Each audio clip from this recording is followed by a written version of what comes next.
My son's wife liked to call me the maid. She didn't know that this maid owned the house she lived in, the car she drove, and the future she took for granted. So, I decided to teach her a lesson in property management. I handed her the keys to her new life and the mortgage bill that came with it. If you believe that respect is earned, not inherited, like this video, subscribe and tell me in the comments where you are watching from. The silence in the kitchen was heavy, broken only by the soft clink of ceramic on granite as I stacked another plate. It was well past midnight and the house, my house, was finally still. The last echoes of laughter from my son Michael and his wife Chloe's friends had long since faded, leaving behind a battlefield of empty wine glasses, smeared plates, and crumpled napkins. They had gone to bed an hour ago, leaving the cleanup to the quiet hum of the dishwasher. And to me, my eyes drifted to the empty chair at the head of the table, the one my late wife Clara always used to sit in. She would never have let the kitchen get into such a state. This house, every polished floorboard and shining countertop, was her masterpiece. Now it felt more like a hotel, one where I was the permanent, unpaid staff. Soft footsteps on the stairs pulled me from my thoughts. Chloe appeared in the doorway, wrapped in a silk robe, her face lit by the glow of her phone. She looked at me, then at the half-clean counter, a small, indifferent frown on her lips. "Oh, James," she said, her voice smooth and distant. "You don't have to do that. Just leave it for the cleaning service in the morning." The words were casual, but they hit like tiny, sharp stones. The cleaning service. She said it like I was a stranger in my own home, a helpful neighbor who had stayed too long. She didn't see a father, a homeowner, the man who built the business that paid for the very wine she and her friends had enjoyed so carelessly. She saw a tool. I didn't say anything. I just nodded, turning back to the sink and scrubbing a stubborn wine stain from a crystal glass. The silence that followed was her win. She filled a glass with filtered water from the refrigerator, took a delicate sip, and disappeared upstairs without another word. I was left alone with the mess, the memories, and the growing chill of being invisible. A few days later, I was in my study trying to sort through some of Clara's old gardening journals when Michael and Chloe approached me. They wore practiced, earnest faces that I had learned to recognize as the warm-up for asking for money. Chloe held a glossy brochure, which she placed on my desk with a flourish. It was for the Oakwood Crest Country Club, a place known more for its outrageous membership fees than its golf course. "Dad," Michael began, his eyes avoiding mine. "Chloe and I were thinking it would be a really great opportunity for my career if we joined." Chloe immediately took over, her voice dripping with planned excitement. "It's all about networking, James. The people Michael needs to impress are all members there. It's not just an expense. It's an investment in our future, in the family's future." I looked at the fee schedule. The initiation fee alone was more than the down payment I had made on my first house. I felt a familiar tiredness settle over me. It was always an investment, always for the family.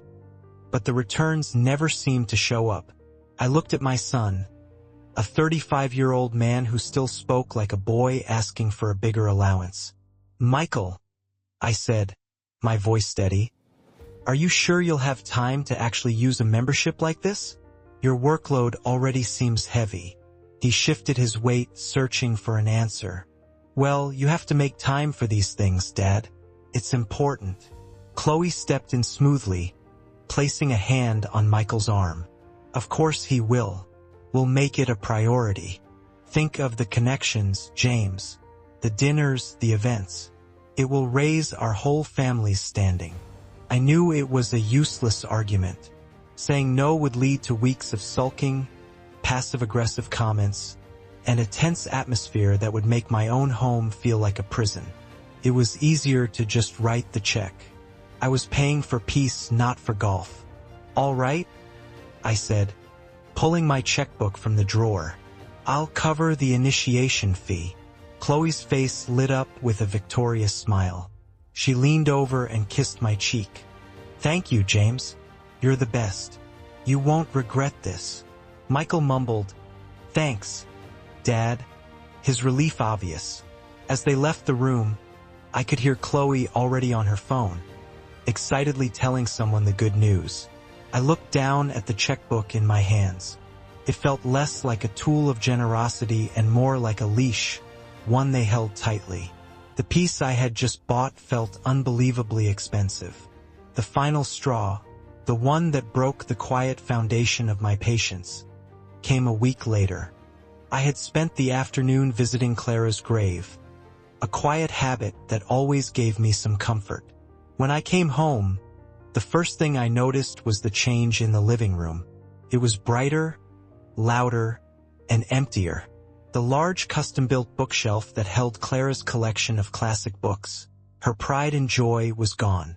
In its place, a massive wall-mounted television, at least 80 inches wide, dominated the space.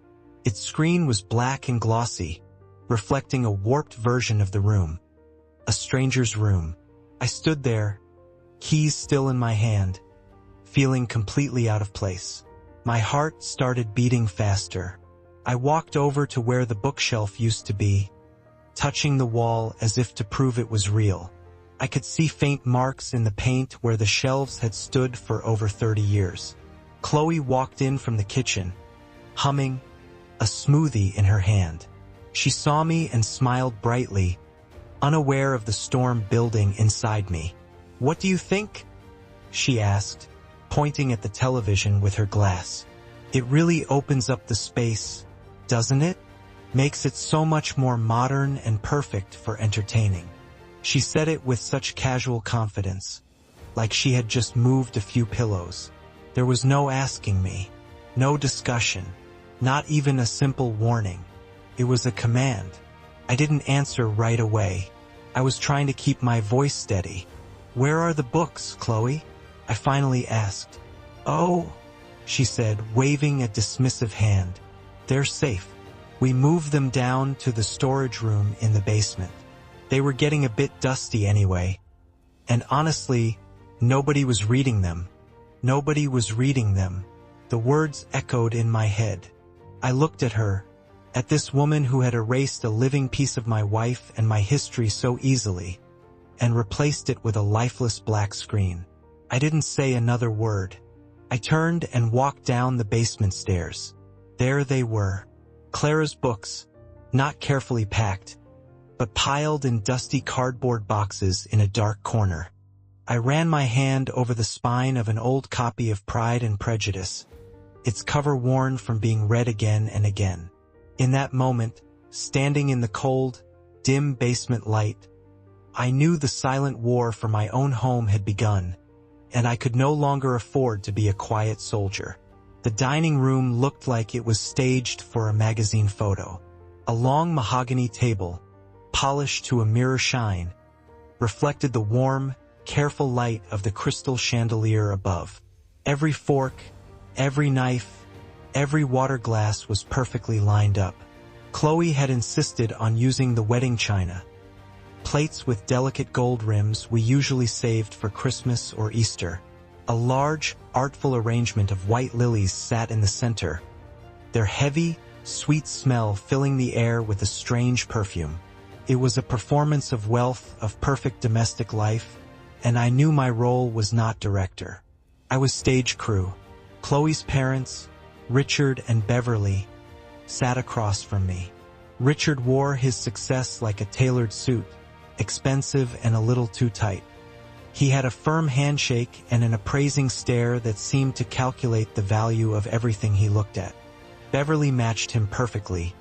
Thin and elegant, hair styled just so, with a smile that never reached her cool blue eyes.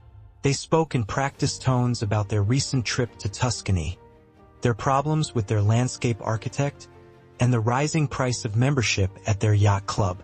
My son Michael sat beside Chloe, nodding eagerly, laughing a little too loudly at Richard's jokes.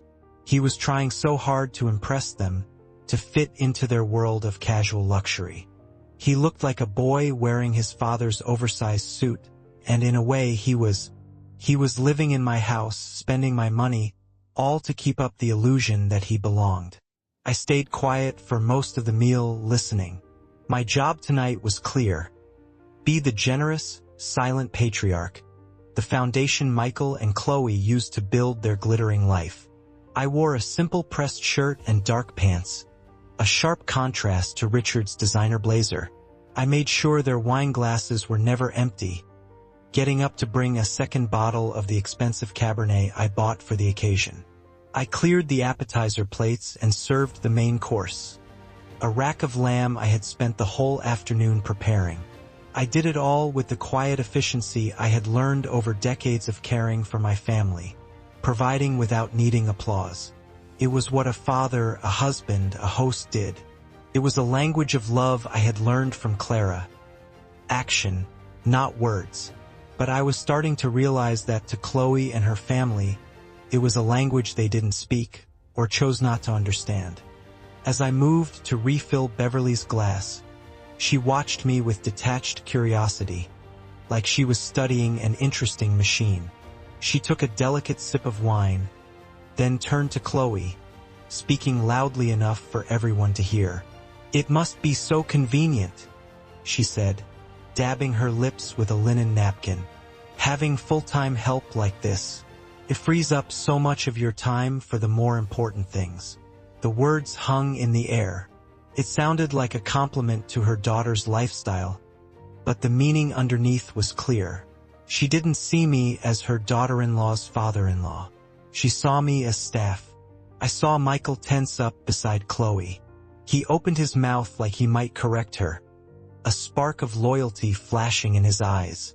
But then he looked at Chloe, and the spark went out. He closed his mouth, took a nervous sip of water, and said nothing.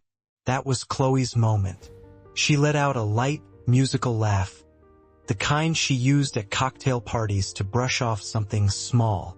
She placed her hand on her mother's arm, a gesture of shared, superior understanding. "Oh no, Mom," she said, her voice bright and completely casual. "We don't have staff. That's just James." She paused, letting my name hang there without any family title. Then came the final, deadly blow, delivered with a dismissive wave and a sweet, condescending smile. "He just helps out around here, you know, like the maid." Silence. It fell over the table, not like a blanket, but like a sheet of ice. The soft clink of silverware stopped. The quiet hum of conversation vanished. In that moment of total stillness, all I could hear was the frantic pounding of my own heart. I froze, the heavy bottle of wine in my hand suddenly feeling like it weighed 1,000 pounds. I saw Michael's face turn a deep, mottled red. His eyes stayed locked on his plate. His jaw clenched so tightly I could see the muscle twitch in his cheek. He was drowning in shame, but he didn't make a sound to save himself, let alone me. Across the table, Richard's thin lips twisted into a barely hidden smirk. He had watched his daughter put the old man in his place, and he approved. But my eyes stayed on Chloe. She met my gaze for a split second, and I saw no remorse, no regret. Only the cold, hard shine of triumph. Then I looked at my son. I looked at him, and the anger I expected wasn't there. It was replaced by something colder and heavier. Deep, bottomless disappointment. The crushing clarity of seeing your child fail a basic test of character, decency, and love. The boy I raised, the man I provided for, was a coward. In that instant, something inside me that had been bending for years finally snapped. I didn't raise my voice. I didn't make a scene. My movements turned slow and deliberate. With a perfectly steady hand, I set the heavy bottle of Cabernet back on the table. The sound it made was the only noise in the room. Then I stood to my full height. I looked around the table one last time at the four faces staring back at me, and I felt a strange peace settle in. The decision was made. The path forward was clear. I folded my unused napkin and set it beside my plate. "Excuse me," I said, my voice quiet, calm, and completely without emotion. And with that, I turned my back on them, on the meal I cooked, on the son I no longer recognized, and I walked out of the dining room. The silence I left behind was louder than any argument I could have started. I closed the door to my study, and the soft, final click seemed to split the world in two. Out there was the house I no longer recognized, filled with lingering tension from unspoken words and unforgivable insults. And here was my safe place, the one room Chloe had not yet dared to touch. The air smelled of old books, leather, and the faint trace of pipe tobacco I hadn't smoked in years. This was the heart of the home, the place that held my life with Clara. Tonight, it felt like the last piece of reality left in a world that had turned into a nightmare of disrespect. I didn't turn on the overhead light. I switched on the small green banker's lamp on my desk, casting a warm circle of light on the rich mahogany. My body moved on its own, sinking into the familiar comfort of the worn leather chair behind the desk. A chair shaped by thousands of hours of reading, paying bills, and planning a future that now felt like a far-off lie. My hands were steady. My breathing was even. The hot rush of anger that rose at the dinner table was gone, burned away by the cold shock of betrayal. Anger is fire, wild and consuming. This feeling was different. It was the icy calm after lightning strikes, the moment you see the damage with perfect, horrifying clarity. My eyes fell on the silver frame at the corner of the desk. It held a photo of Clara from our 35th wedding anniversary. She was smiling, head tilted slightly, eyes crinkled with a joy that could light up a room. We were standing in the garden she loved so much, the one Chloe now called the yard. I picked up the photo, the cool metal familiar in my hand, and looked into my wife's smiling eyes. I felt a deep sense of failure. I had promised her, silently the day we buried her, that I would always look after our son. I thought that meant providing for him, making sure he had every advantage, giving him the stability and safety I worked my whole life to build. But now I saw that my support had become poison. My generosity wasn't treated like love. It was treated like something they were owed, an endless resource to drain. My silence, which I called patience, had been mistaken for weakness. It had become the rich soil where Chloe's arrogance and Michael's lack of spine grew, twisting into a thorny vine that was now choking the heart of our family. They weren't just disrespecting me. They were disrespecting this house, this life, the legacy Clara and I built, brick by brick, memory by memory. They took her books, her safe place, and replaced them with a television. They took her husband, her partner, and turned him into a servant. A decision formed in my mind, not with a crash, but with the quiet, unstoppable force of something shifting deep underground. This wasn't revenge. Revenge is messy, emotional indulgence. This was restoring order. This was consequences. It was teaching a lesson Michael, after all his expensive schooling, had clearly never learned. Every action has a reaction. Respect is a currency more valuable than money. And you cannot take a foundation for granted without risking the collapse of the whole structure. I set Clara's photo back on the desk, turned toward me. I was no longer a victim in my own home. I was its protector. My movements became deliberate, filled with a purpose I hadn't felt in years. I walked to the bookshelf wall, ran my hand along the spines until I found a thick, leather-bound Shakespeare. I pulled it forward, and with a soft click, part of the bookshelf swung inward, revealing the dull gray steel of a wall safe. I spun the combination lock, the familiar clicks echoing in the quiet room. The heavy bolt released with a solid thud, and I pulled the steel door open. Inside there was no cash, no jewelry, only paper. But paper, I knew, was the most powerful weapon of all. I removed thick folders one by one and carried them to my desk. I spread them under the warm light.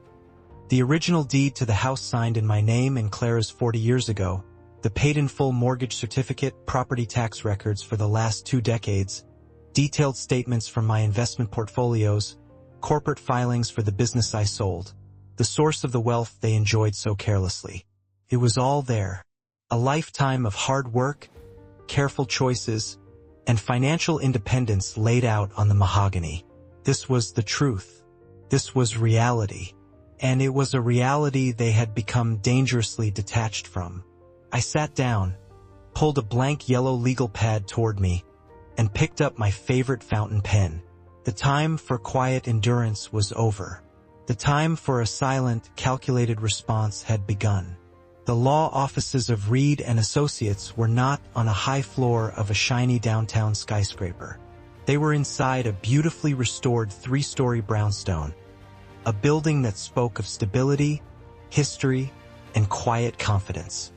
Inside felt the same. Dark wood shelves filled with thick legal books, and the hushed, serious air of a place where big decisions were made. Evelyn Reed herself matched the place. She was a woman in her late 50s with sharp, intelligent eyes behind classic tortoiseshell glasses, and silver hair cut in a no-nonsense style. She had been my lawyer for over 20 years, handling the sale of my business, writing my will, and setting up Clara's trust. She was more than an attorney. She was a trusted advisor, a mind as precise and reliable as a Swiss watch. I sat across from her at a large, uncluttered conference table. I didn't start with emotion. I started with facts. I told her about years of growing financial demands, the slow loss of my freedom in my own home, and how my role had shifted from father to financier. I told her about the country club membership, the removal of Clara's books, and I ended with a calm, detailed report of the dinner party. I repeated Chloe's words exactly. She called me the maid. I let the words hang in the quiet air of the office. Evelyn listened without interrupting, fingers steepled under her chin, eyes locked on my face. She took it in, not like a friend with sympathy but like a lawyer, finding the heart of the problem. When I finished, she stayed silent for a long moment. Then she nodded slowly. "I see," she said evenly. "This is not a sudden complaint, James. This is the end result of a long pattern of financial and emotional exploitation." She turned to her computer, fingers clicking softly. A moment later, my entire financial life appeared on the large wall monitor. "Let's review the assets involved," she said, shifting from listening to planning. "Primary residence at 24 Maple Drive. The title is in your name, James Peterson, and in the name of the late Clara Peterson. The title is clean. There are no liens, no encumbrances, and no mortgage. The last county appraisal valued the property at $1.2 million. She kept going, pointing out different lines. Property taxes for the last 10 years have been paid on time from your personal account. All major utilities, home insurance, and significant repairs, including the new roof in 2022, were also paid directly by you. Correct. I nodded. Correct. She looked at me over the rim of her glasses. And to be clear, this property and its associated costs are separate from your primary investment portfolio, which is held in a revocable trust. A trust your son Michael is a beneficiary of, but over which he has absolutely no control until you pass. That is also correct. That is also correct, I said. Evelyn leaned back. All right, the facts are clear. Your financial position is ironclad. Now tell me, James, what is your desired outcome? This was the key question. I want them to have the house, I said, and I saw surprise flash in her eyes. But I continued. I want them to understand its value. Not its market value, but its true cost. I want to protect the money Clara and I worked our whole lives to build. I will not let her legacy be wasted by their entitlement. Evelyn absorbed that, and a slow, thoughtful smile spread across her face. This was a problem she could solve. a puzzle she could fit together. An elegant goal, she murmured, turning back to her screen. Giving someone exactly what they want is often the strongest lesson. There is a legal and financial pathway to do this. It's clean, it's completely above board, and it's irreversible. She turned the monitor so I could see better. The house, as it stands, is a dormant asset. It's over $1 million of equity just sitting there. The first step is to leverage that equity. She pointed to a section. You will apply for a home equity line of credit or HELOC. Given your credit and the value of the property, you'll be easily approved for a credit line up to 80 of the home's value. That's approximately $960,000. Music, you will draw the entire amount and deposit it into a new bank account in your name only. This is the most important step. The cash must be secured before anything else happens. She let that sink in before continuing. Once the funds are safely in your possession, we move to step 2. We will file a quitclaim deed. It's a very simple legal document. It transfers your interest in the property directly to Michael and Chloe. It makes no warranties or promises about the property's condition or any existing debts against it. You are simply and legally washing your hands of it. They will be the proud official owners of a $1.2 million home. She paused, then met my eyes. Now for step 3, the consequence. The $960,000 loan you take out is not tied to you personally. It is secured by the property itself. It's a lien that follows the title. So when the title transfers to them, the lien transfers with it. They will receive the keys to their dream house, and a few weeks later they will receive their first mortgage statement. They will either pay it, or the bank will begin foreclosure and take the house. They will be given exactly what they wanted, along with the responsibility they never once considered. I looked at the plan laid out in front of me. It wasn't a weapon of anger. It was pure cold logic. A perfectly balanced scale, forcing them to weigh the real cost of their wants. It was a lesson in reality, delivered not with yelling, but with a signature. Evelyn, I said, my voice steady and firm. That is a perfect solution. Please prepare the paperwork. Let's proceed. The week that followed was a lesson in quiet movement. No grand speeches. No dramatic confrontations. The currents of my life were shifting, but on the surface, everything looked calm. Michael and Chloe were busy with their new country club membership, evenings packed with social events, and days filled with self-satisfied glow. They barely noticed my comings and goings, and that suited me perfectly. I moved through the house like a ghost, a silent observer preparing to leave. My first stop was the downtown branch of a major bank, a cold, impersonal temple of money with marble floors and hushed voices. I was led into a glass-walled office where a young, eager loan officer set a stack of papers on the desk, nearly an inch thick. He explained the HELOC terms with a rehearsed speech, pointing at signature lines and initial boxes. I listened patiently, though I already knew every detail. My mind wasn't on his words, but on the pen in my hand. It was a simple ballpoint, but it felt as heavy as a judge's gavel. I began to sign. My signature, used on countless contracts and business deals, flowed onto the pages firm and steady. Page after page, the same 2 words, James Peterson. A name now being used to take back its meaning. I didn't rush. I read the fine print not because I doubted it, but because I understood this was a contract with my future. When I signed the last page, I slid the stack back across the polished desk. The young man smiled, relieved. He saw a normal bank deal. I saw the first turn of a key in a lock that had been rusted shut for years. 2 days later, I was back in Evelyn Reed's office. This place felt different from the bank.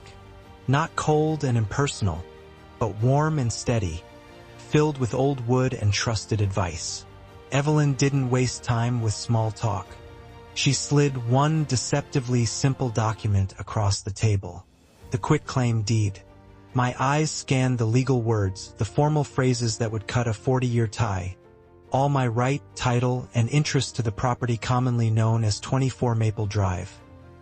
Do hereby release and forever quitclaim. It was a legal goodbye, a formal letting go. I picked up the pen. Evelyn offered a heavy fountain pen that fit the moment better. No hesitación. I signed. This signature wasn't just giving away a house. It was giving away a burden I had carried too long. Evelyn watched me, her face unreadable, except for a flicker of deep respect. She took the document, attached her notary seal, and pressed down hard. The crisp, stamping sound was the only noise in the room. Felt like a verdict. That evening I began to pack. Back at the house I moved with quiet purpose. I didn't pack clothes from the closet or dishes from the kitchen. I didn't care about the things Chloe bought or the furniture she rearranged.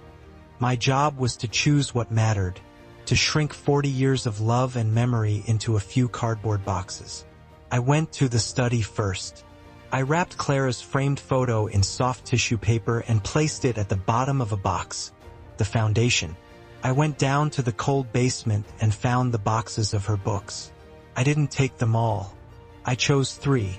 Her worn copy of Pride and Prejudice, a collection of Mary Oliver poems with her notes in the margins, and a thick gardening almanac she used every spring.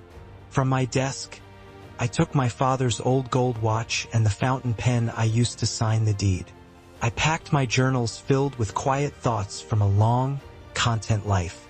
Each item was a story, a piece of a puzzle Chloe and Michael never bothered to solve. When I taped the last box shut, the ripping sound cut through the silence of the house. It sounded like an ending and a beginning. Upstairs, in a closet, I knew a new suitcase was waiting. I had already rented a clean, bright apartment downtown with a view of the skyline. Everything, absolutely everything, was ready. I called them on Saturday morning. My voice on the phone was calm and even, hiding the earthquakes that had happened inside me. I asked them to come for a family meeting on Sunday afternoon. I used the word meeting, a formal business word that didn't belong in a family talk. It was a signal. The old rules no longer applied. I could hear curiosity and suspicion in Chloe's voice, but they agreed. I'm sure they spent the next 24 hours guessing, convincing themselves that my cold exit from the dinner party had scared me into giving in, that I was finally ready to officially give them the house so I could keep my place in their lives. Their greed always made them predictable. They arrived exactly at 3 o'clock. I waited in the living room, the room that now felt like a stage. I had turned off the huge television, its black screen reflecting their warped images as they walked in. I sat in my old armchair, Clara's favorite. It faced the sofa, leaving space between us that felt both physical and symbolic. They sat, their posture a mix of fake concern and barely hidden excitement.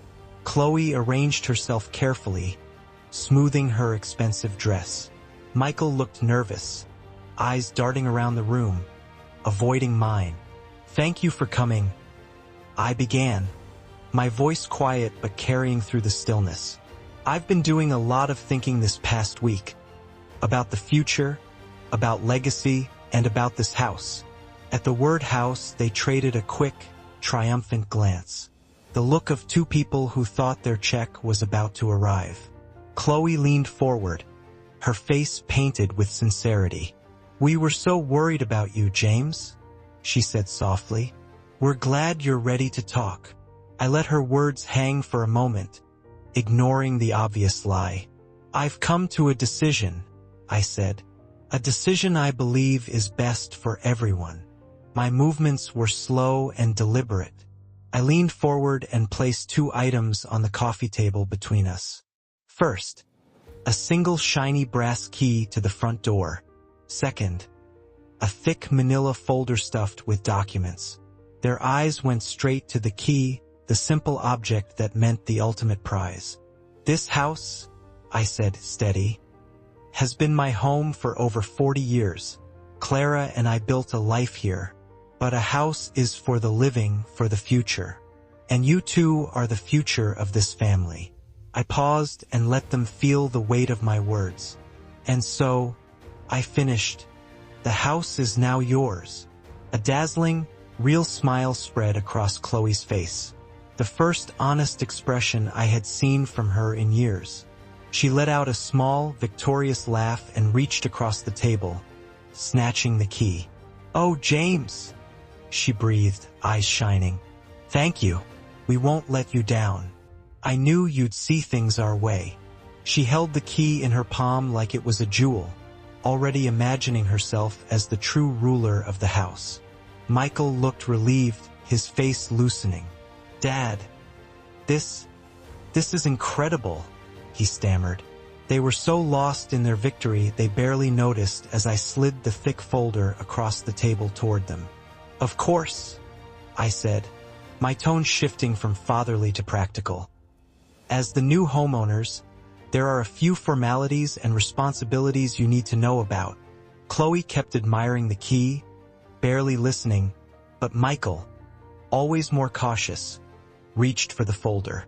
He unclasped it and pulled out the top document. I watched his face as he read, first confusion, then a deeper frown as he tried to understand the numbers. He stared at the bank letterhead, then at the huge amount beside the words "payment due." "What is this?" he asked, his voice confused. Chloe finally looked over, her triumphant face fading as she saw the paper in Michael's hand. "A mortgage statement?" she asked, sharp with disbelief. "That can't be right. You paid off this house before I was even born." "That is correct," I said calmly. "I did. The house was owned free and clear, which is what made it such a valuable asset." I leaned back. My part in the action was done. Now came the truth. Last week, I went to the bank and took out a new loan against the property. A home equity mortgage for $960,000. The color drained from Chloe's face. Michael looked like he had been punched. "That money," I continued, clear and precise, "has been moved into a private retirement fund in my name only. It will make sure I'm financially secure for the rest of my life without needing to depend on anyone." After the funds were secured, I met with Evelyn. I signed a quitclaim deed, legally transferring the title of this property and all its liabilities to the two of you. Michael shook his head, refusing to understand. "But what does that mean?" Chloe understood first. Her voice dropped to a horrified whisper. "The loan, the mortgage, is attached to the house." "Precisely," I said. "The bank's lien follows the title. As the new legal owners of this $1.2 million property, you are also the proud owners of its $960,000 debt."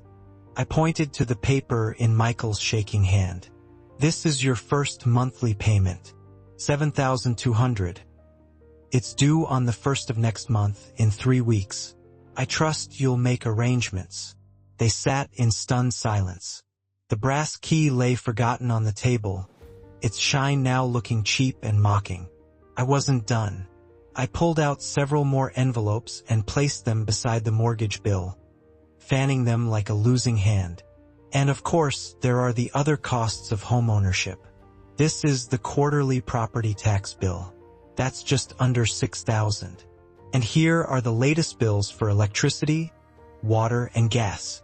I've already contacted the utility companies to transfer the accounts into your names. My automatic payments have been canceled." I stood. The meeting was over. I had said what needed to be said. I walked to the coat rack and put on my jacket. I looked back at them, two frozen figures in a picture of broken dreams. They were surrounded by the beautiful things in my home, the things they had wanted for so long, and they were finally realizing the truth. They were trapped by them. I looked at the key one last time. "A homeowner has a responsibility to care for their property," I said, my voice clear and final. "And as of today, the maid is quitting." I turned, opened the front door, and walked out into the cool afternoon air without looking back. I left them in the choking silence of their new house with nothing but a worthless key and a mountain of bills that was now theirs to climb. For a long time after the front door clicked shut, neither of us moved. We were statues in a museum of our own ruin, frozen where we were when the world ended.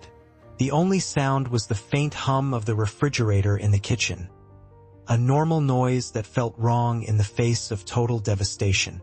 The pile of papers sat on the coffee table like a funeral.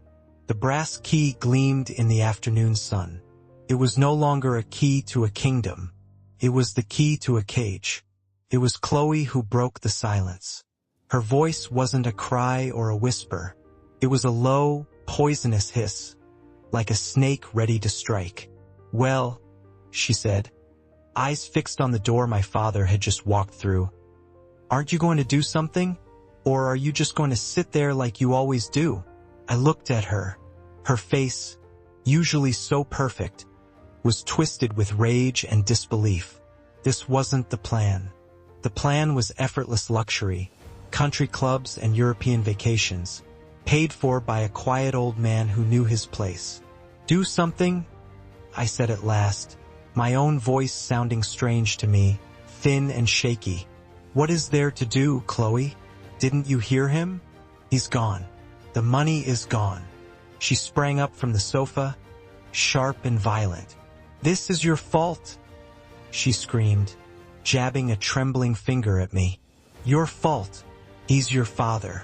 You were supposed to manage him. Instead, you just let him serve you drinks while my parents were here. You sat there and let me handle it. You weak, spineless coward." The word coward hit me, and for the first time in our relationship, something inside me snapped. The fear that had frozen me for years burned away in a white-hot rush of anger.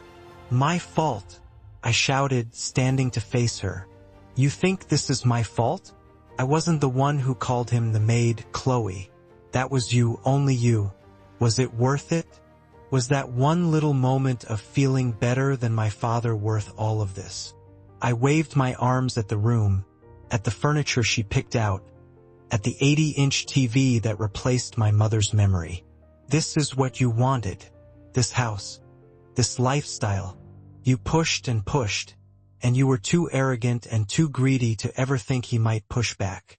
Her face went pale with fury. "Greedy?" she spat. "You call me greedy? Who wanted the new sports car? Who signed the lease on a car you knew we couldn't afford? You loved the money just as much as I did, Michael. The only difference is I was willing to do what it took to get it, and you were happy riding on your daddy's coattails." The ugly truth in her words silenced me for a moment. She was right. I had been part of it, a silent partner in the slow draining of my father's generosity. The fight left me, replaced by cold dread. I sank back onto the sofa, head in my hands. The anger was gone. Only fear remained. I picked up the mortgage statement again, staring at the number. 7,200. It felt unreal. I did the math, the simple, brutal math of our lives. My salary, which always felt big, was nothing compared to this. After credit card bills, 2 car payments, and our insanely expensive lifestyle, we had almost nothing left. We were living on the edge, and my father had just kicked the ground out from under us. "We can't pay this," I said, hollow. "Chloe, we can't pay it. We can't even make the first payment." She was still standing, but the fight was gone from her too. She looked around the sunlit living room like she was seeing it for the first time. The designer sofa, the silk curtains, the imported rug. But now she didn't see luxury. She saw debt. She saw a monthly payment bigger than our combined income could ever cover. The beautiful house had turned into a prison of debt. Every fancy upgrade was another bar on the window. The life she had built was a house of cards, and my father had pulled out the one card holding it up. She slowly dropped onto the sofa across from me, her body collapsing. The fight was over. No one was left to blame, only the cold, inescapable truth. "So what do we do?" she whispered. the arrogance gone, replaced by thin, brittle fear. I looked at the mortgage statement, then the quarterly tax bill, then the key on the table. There was only one answer. "We have to sell," I said. "We have to sell the house." And we sat there in crushing silence, two strangers in a home that had never truly been ours. My new apartment is smaller than the living room of my old house, but it feels infinitely larger. It is a space defined not by what it has, but by what it doesn't have. There is no tension, no unspoken resentment, no feeling like I'm a guest in my own life. Sunlight pours through a large picture window, lighting up the clean lines of simple, functional furniture and the dust motes floating in the air. From here on the 15th floor, the city spreads out below me, a huge map of other lives and other stories. It gives me a perspective I had lost.